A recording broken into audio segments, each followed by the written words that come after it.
വിദേശ സർവകലാശാലകൾക്ക് അവസരമൊരുക്കുമെന്ന ബജറ്റ് പ്രഖ്യാപനത്തിൽ രാഷ്ട്രീയമായി വെട്ടിലായി സർക്കാർ. വിദേശ സർവകലാശാലകൾ വിദ്യാഭ്യാസ രംഗത്തെ ദുഷിപ്പിക്കുമെന്നാണ് CPM പോളിറ്റ് ബ്യൂറോയുടെ നിലപാട്. PB അംഗം നേതൃത്വം നൽകുന്ന സർക്കാർ തന്നെ വിദേശ സർവകലാശാലകൾക്ക് പരവതാനി വിരിക്കുന്നതാണ് CPIM കേരള ഘടകം നേരിടുന്ന രാഷ്ട്രീയ പ്രതിസന്ധി. നയവും നിലപാടും ഒരു വഴിക്ക്, പ്രവൃത്തി മറ്റൊരു വഴിക്ക്. ഇതാണ് വിദേശ സർവകലാശാല വിഷയത്തിൽ സംസ്ഥാനത്തെ ഇടത് സർക്കാർ നേരിടുന്ന പ്രശ്നം. ജനുവരി 7-നാണ് വിദേശ സർവകലാശാലകളെ നഖശിഖാന്തം എതിർക്കുന്ന പ്രസ്താവന CPIM പോളിറ്റ് ബ്യൂറോ പുറത്തിറക്കിയത്. ഒരു മാസം കഴിയും മുമ്പേ പാർട്ടി അധികാരത്തിലുള്ള രാജ്യത്തെ ഏക സംസ്ഥാന സർക്കാർ തന്നെ അതിന് വിരുദ്ധമായ നയം രൂപീകരിച്ചു. ഇതാണ് പിണറായി സർക്കാരിനെ വെട്ടിലാക്കിയിരിക്കുന്നത്.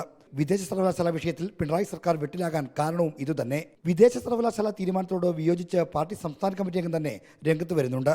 കമേഴ്സ്യലൈസേഷൻ ഓഫ് ഹയർ എഡ്യൂക്കേഷൻ എന്ന് പറയുന്ന പശ്ചാത്തലത്തിൽ ഇവിടെ വരുന്ന ക്യാമ്പസുകൾ അവയ്ക്ക് യഥാർത്ഥത്തിൽ എത്രമാത്രം നമ്മളുടെ ഒരു ഓർഗാനിക്കായിട്ട് ഇവിടുത്തെ ഒരു ജ്ഞാനസമൂഹത്തിൻ്റെ വളർച്ചയ്ക്ക് എത്രമാത്രം സഹായിക്കാൻ കഴിയും എന്നുള്ളൊരു സംശയം നിലനിൽക്കുന്നുണ്ട്. വിദേശ സർവകലാശാലകൾ കേന്ദ്ര നയത്തിൻ്റെ ഭാഗമാണെന്നും രാജ്യത്ത് എവിടെ വേണമെങ്കിലും അവ സ്ഥാപിക്കാമെന്നുമാണ് സംസ്ഥാന നേതൃത്വം ഉയർത്തുന്ന പ്രതിരോധം. സ്വകാര്യ മൂലധനം ഉപയോഗിച്ച് കേരളത്തെ വളർത്തുകയാണ് നിലപാടെന്ന വാദവും ഉച്ചത്തിൽ പറയുന്നുണ്ട്. വിദ്യാഭ്യാസ മേഖലയിൽ സ്വകാര്യവൽക്കരണം എന്ന് പറയുന്നത് ഇപ്പോഴുള്ളതല്ലാതെ ഞാൻ പറഞ്ഞില്ലേ. മൂലധന നിക്ഷേപം വളരെ വർഷങ്ങൾക്ക് മുമ്പ് തന്നെ ഈ കേരളത്തിൽ അതിൻ്റെ ആദ്യകാലം മുതലേ ഉണ്ട് വിദ്യാഭ്യാസ മേഖലയിൽ.